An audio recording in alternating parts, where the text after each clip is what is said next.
This is Alan, you're watching Program File. I was just programming this utility to control the temperature on my pool, and I wanted the dial to change color as I transitioned from cold to hot. I ran into this interesting effect.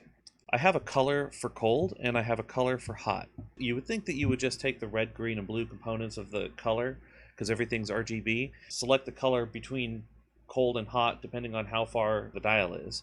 But that doesn't actually work, and let me show you why. So I made my code here so that I can select the color space that I can transition through, and I'm going to change this to RGB. Now, when I take essentially the average of the two colors between blue and red, I get this ugly muted purple. And that's because the shortest distance between these two colors is a bit of gray. It goes through the middle of the color spectrum. But I want this to be a nice rich color all the way around the dial. So instead of transitioning through the RGB color space, I'm going to transition through the hue, saturation, lightness color space.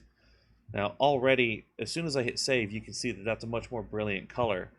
And as I transition from this cold blue to this hot red, it stays that nice rich color. That's because the only thing that's changing between those two colors, well, the biggest thing that's changing between those two colors is the hue. The saturation is where you get that deep color. The lightness is where you get the brightness of this color. Those two are virtually identical between the two colors that I'm transitioning between, and the dial looks beautiful the whole way through. Alright, well, I'm going to get back to programming this, and maybe I'll make a video showing you how I did it later. Subscribe to follow along.